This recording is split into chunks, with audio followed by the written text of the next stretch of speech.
morning and welcome. Good morning. Good morning, Jack. Good morning. Good morning, Elliot. Thank you for finding the time to join us this morning. My name is Kate Johnson and I will be your service coordinator. Our minister, Reverend Leon Dunkley, will be giving the reflection.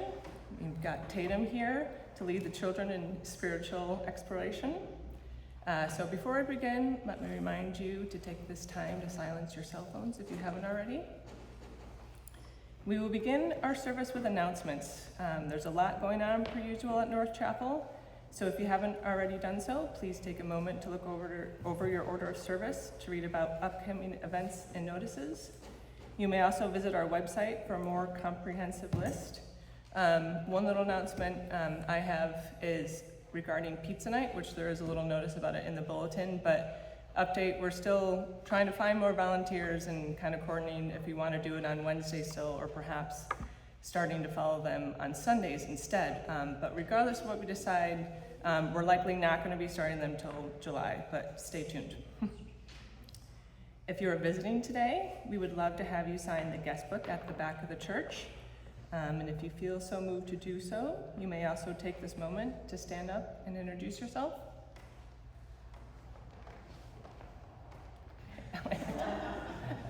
I know you, you're my son. Also located at the back of the church are hearing devices and large print versions of the order of service if anyone needs either. There is coffee hour today, so after the service, all are welcome downstairs for coffee and refreshments in the social hall. Does anybody else have any announcements before we move on? Okay. I will now share a few words that resonate with this month's worship theme, gratitude. Gratitude. The word alone feels a bit Pinterest board, doesn't it? The kind of thing you stick on a mug in cursive letters next to live, laugh, love. But the truth? Gratitude is not some polite golf clap you give the universe when things go your way. It's a force that can turn the most average Tuesday in a day worth writing home about if you choose to harness it. When we're brand new in this world, gratitude appears to be effortlessly harnessed. It makes sense. The world is fresh and full of wonder, and we have limited perspective. Picture the expressions of babies and toddlers given a new toy, a trip to the pool, or an ice cream cone. They're excited, right? But excitement is gratitude. It's gratitude in its infancy, and it is often connected to those tangible things. We haven't yet learned to recognize the small, insignificant things that make up the bounty of our lives. This excitement grows into gratitude as we mature and learn more of the world. We learn that gratitude isn't measured by the size of the gesture, that expressing it even for the simplest of things, a door being held open for you, or thank you for being patient, has the ability to emit joy and alter moods. On a recent trip, my friends and I complimented a cafe's pastry we shared so passionately that the baker later emerged from the back to hand us another one on the house. No, this is not a metaphor. That's gratitude in action. Before we know it, though, we're all grown up and being thrust out into this big, noisy, fast-paced world full of distraction and comparison, and the ability to express gratitude can lose momentum quickly. Our lives are often swept up in the current of to-dos and responsibilities, and all those little gestures of gratitude can stay dormant within us or go unrecognized, blurred along the shoreline. We pass over the simple beauties that surround us and shift our focus to the things that chip away at our spirits. Instead of finding joy and gratitude in our surroundings and the things we already have, we can all fall victim to a hefty case of what I like to call shiny object syndrome. If you let it, life can feel like a constant advertisement for a better version of just about everything. Yourself, your things, your job, your house, and so on. But what happens when we can re-harness the habit of showing a bit of gratitude every day?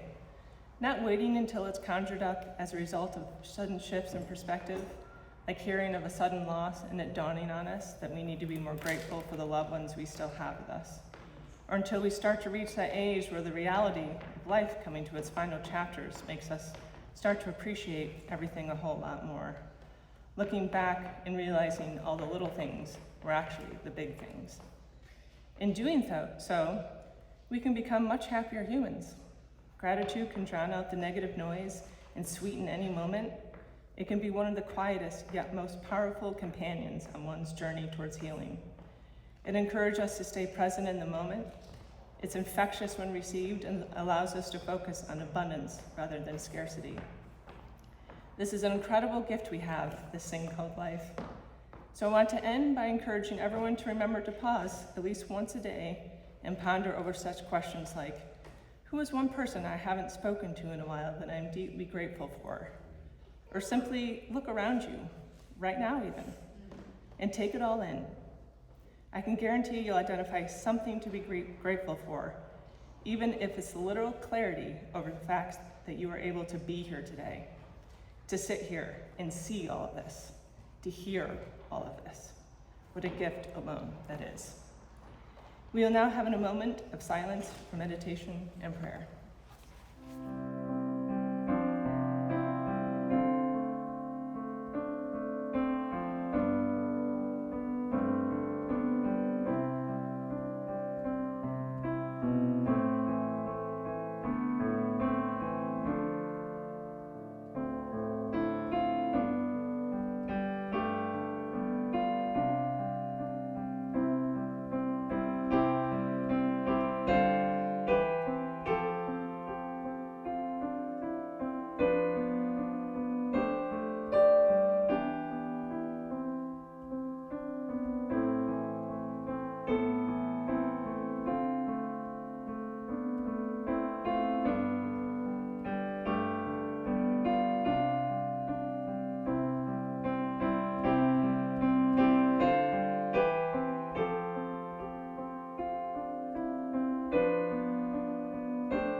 Although I speak in tongues of men and angels, I'm just sounding brass and tinkling cymbals without love. Even if I had the gift of prophecy and all knowledge and the faith to move the mountains, if I didn't have love, I'd be nothing. Paul of Tarsus. And he wrote that about 50 years after the death of Christ. Only love can make it rain, the way the beach is kissed by the sea. Rain like the sweat of lovers laying on the field. Rain that makes you yearn to the sky. Rain that falls and like tears from on high. Love rain over me. Pete Townsend, 1973. We can truly be thankful for love. Years ago, I went to see The Sound of Music at the Castro Theater in San Francisco. And the scene at the theater that night was mayhem. The Castro is the center of gay life in San Francisco and the symbol of sexual liberation across the country and around the world. And crowded into that small theater, it seemed small that night, on that particular night was every male Julie Andrews enthusiast in the Western world. And when the lights went up, and the lights went down, and the curtains came up, and the classic film started rolling, mayhem began. The opening scene, as you may know, begins in the clouds high above the mountains. The camera comes into focus on Julie Andrews somewhat later.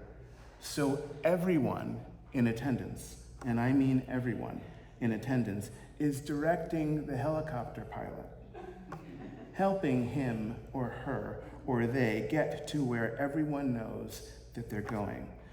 The singing begins for two and a half minutes into the film.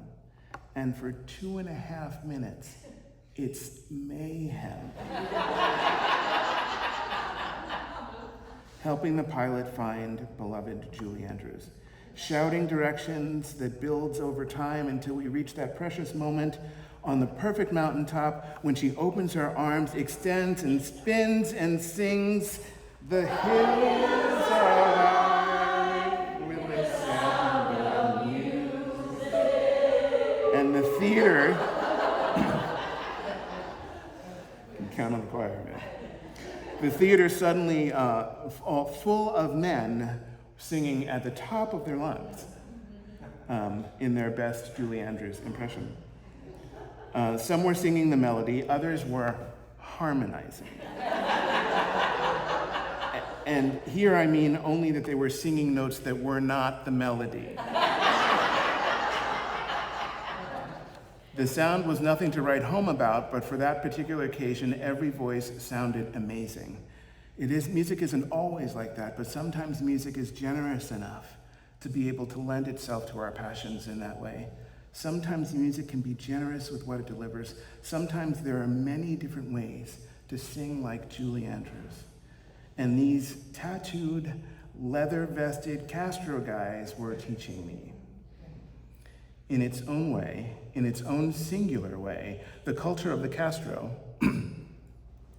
that night was reminding mainstream America how to love.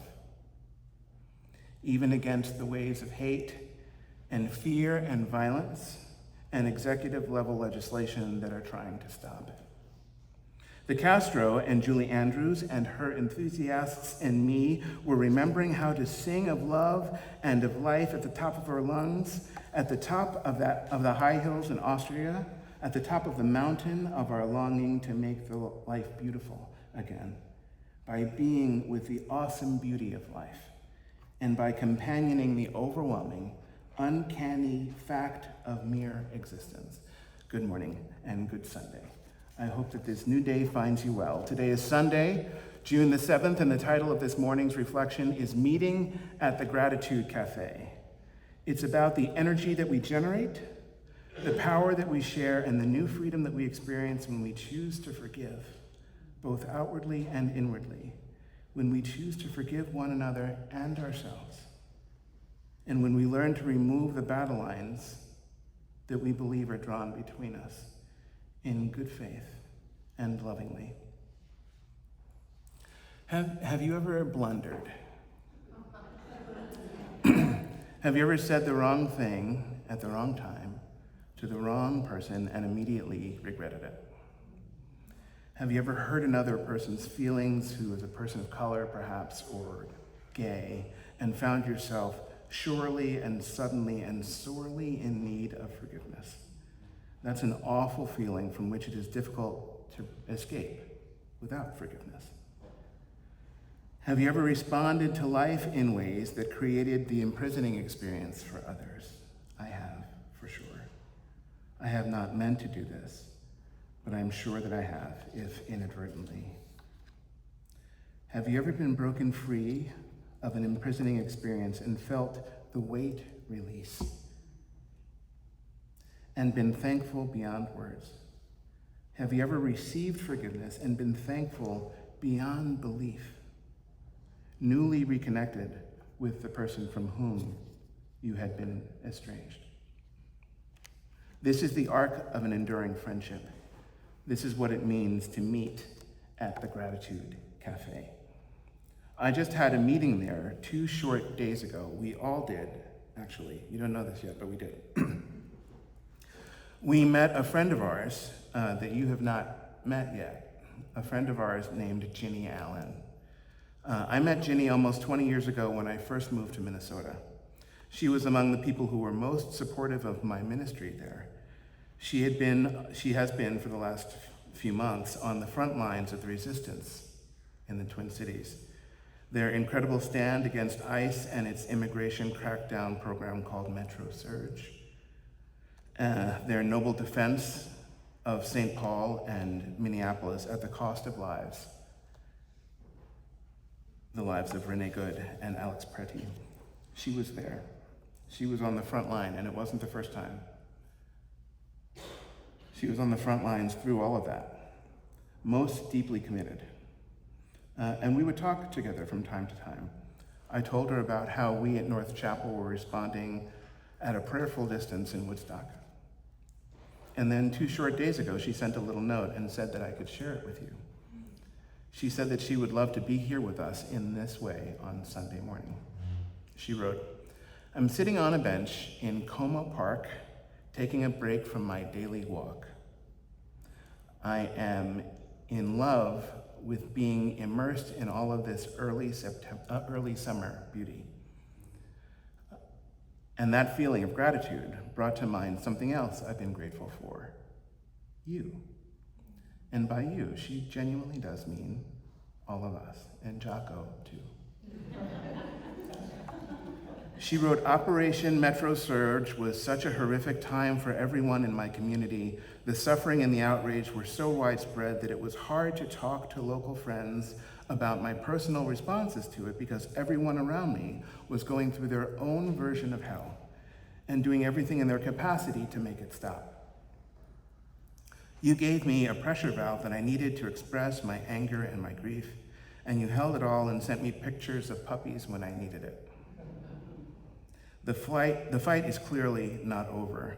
The focus now is on finding funding to repair the damage and in engaging democracy defense training in anticipation of the November election. But for today, my eyes are on the beauty of the world and of friends who give me what I need when I don't even know what I need. Thank you, thank you, thank you." End quote. Sometimes we have to build things and we don't know what we need. Gratitude is the nature of the spirit that we need to get us through the process. This too is what it means to meet at the Gratitude Café. Now, just to be clear, there really is a place that's called the Gratitude Café. It's called Café Gratitude, actually. It's a chain of vegan restaurants in California mostly. There's one in Kansas City, but mostly in California. The one that I went to was in Berkeley, and I learned about it when I was there in seminary. It's a very good restaurant. It was kind of expensive. No meat, not a lot of food. So this Atlantic City Jersey boy was hungry afterwards. But it was more expensive not to go to Café Gratitude. More expensive not to go. It always felt good to be there, and I think I know why now. According to a source I found online, Café Gratitude is said to be managed according to the principles of sacred commerce, they say, as outlined in a book by the same name by Matthew and Terces Engelhardt. Café Gratitude claims to integrate the intention and philosophy of Dharma, the right action, the right intentions, and the right speech, as a way of being connected to spirit. So it's faith-based dining. I know that might sound kind of weird, but it's normal for many of us. Traditional, isn't it, to offer a humble prayer before the formal meal? In my family growing up, every night we would say grace before we dug in and ate dinner. Even though I'm pretty sure that my father became more and more of an atheist later in life, he was the one who taught us how to pray before the meal.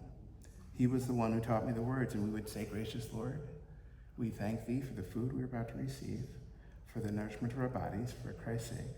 Amen." He would race through it later in life. I think he got it down to about 4 syllables. Many of us grew up saying grace before the meal. So it's been faith-based dining all along, hasn't it been? Even though my father recited these words faster and faster, it seemed to lose his traditional faith as he got older and older in life.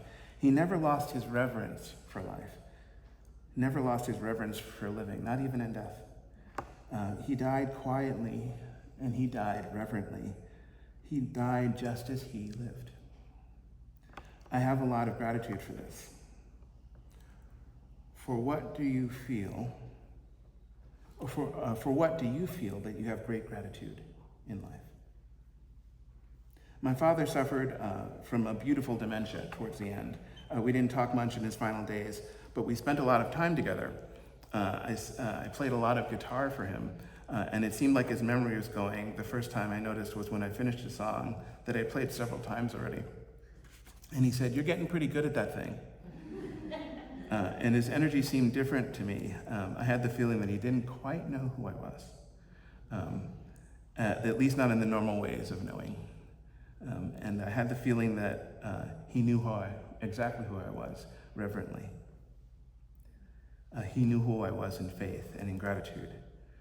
Gratitude is real religion to me. real religion. Do you know what I mean when I say real religion? Alan Watts would use this term. It's a theological term of art, explaining that a priest once quoted the book of Romans to him. He said, a priest once quoted to me the Roman saying that religion is, I'm sorry, not the book of Romans, it's just a Roman saying, that religion is dead when the priests laugh at each other across the altar. I was always laughing in the altar, be it a Christian or a Hindu or a Buddhist altar, because real religion is the transformation of anxiety into laughter. Real religion is the transformation of anxiety into laughter. Spirit, Lord, God, grace, transform anxiety into laughter. I have a great deal of gratitude for this as well. For what do you feel you have a great deal of gratitude? Now, if you would like to do so, if it's helpful to you, write down these answers. This is our theological question of the day. For what kinds of things, for what qualities of life experience do you feel yourself deeply thankful? Jot down your answers and let's share them at our meeting at the Gratitude Café. The picture on the cover of your orders of service is the bar at Café Gratitude in Berkeley. It's a beautiful spot to meet. It's warm, it's soft, it's open, but it's intimate, and it's exciting. It's a deeply beautiful place to meet in spirit. I want to spend some time this morning, though, talking about such a place, both physically and in spirit. What would it mean to build such a place for ourselves? And I want to do this by way of talking about what the Heineken company did in a commercial that they created years ago. And I forgot my prop because I was going to just open a can of. I wouldn't have done that really. In my dreams, I do. Anyway, this wasn't your average beer commercial. For starters, it was 4.5 minutes long. What's more is that they weren't simply selling beer. They were selling something that you cannot buy with money. They were selling something that you can only get at a Gratitude Café. The name of their mysterious commercial was called Worlds Apart, an Experiment. It was a set of 3 social engineering exercises that were designed to see if we could make the world a better place. In the first exercise, in the first scenario, it was 6 people who participated, so 3 sets of 2 people. In the first exercise, in the first scenario, a bald, optically white young man in his early 30s says, I would describe my political views as the new right, and feminism today is man-hating. Women do need to remember that we need you to have our children. And a curly-haired, optically black woman in her late 20s said, I would say that I'm on the left, and I would describe myself as a feminist 100%. Could I be friends with someone said that the woman's place is in the home? Then a title card appears that says, 2 strangers, divided by their beliefs, meet for the first time. Each knows nothing about the other or what this experiment involves. They meet each other in a warehouse, concrete floors, freshly painted in clear directional lines for forklifts, very clean, but it's cold, it's hard, it's industrial, it's nothing like the bar at Café Gratitude. In the second scenario, 2 similar-looking men are divided on the issue of climate change. And in the third scenario, a man in a blue sweater with no hair exchanges with a woman with a white sweater and long hair, and the woman says, it's absolutely critical for trans people to have their voice. And the man says, it's not right. If you're a man, be a man. And if you're female, be a female. Can you see what the people at Heineken were doing? Another card reads, is there more that unites us than divides us? Which is followed by another card that says, Part 1, Icebreaker. The paired participants are in each scenario are given sets of instructions. They are to build something and they do not know what they are trying to build. So they go about the process unabated. Part 2 was called Q&A, questions and answers. There were questions that each participant needed to ask of their partner and also needed to answer. The first question was, what is it like to be you? Describe yourself in 5 adjectives. And the answers came rapid fire. Frustrating, dedicated, opinionated, ambitious. Solemn, said the man who thinks that a man should be a man and a female should be a female, his words. And then he says, I have ups and downs. The responses continue. Strong. I want to say attacked? Misunderstood. Then comes the next prompt. Name 3 things that you have in common. And these responses followed. We are both male. We are both confident. We are both loudly spoken. We each know the other better than 2 people who've only known each other for 10 minutes should. Which brings a warm and knowing smile to the man who describes himself as solemn and who thinks that men should be men and has ups and downs. The responses continue. You seem quite ambitious and positive. You have a real glow about you. I'm sensing that you are former military or something, which brings another warm and knowing smile to the solemn man who says, people say that, but there's no history. So you are then X, and then ex-military, yeah. The white sweater wearing long-haired woman says, interrupting. And the solemn man says, the man who thinks that men should be men, that guy says responsively, if you are ex-military, then I'm already very proud of you. And the bald, optically white young man from the first scenario says to the curly-haired, optically black woman, I grew up in a bit of a rough state. I've experienced homelessness, and I've known what it's like to have absolutely nothing. So yeah, I'm definitely most grateful just to be alive. And the 2 men in the middle of the scenario discover that they have different values about climate change and begin to recognize that it's better to have a discussion than an argument.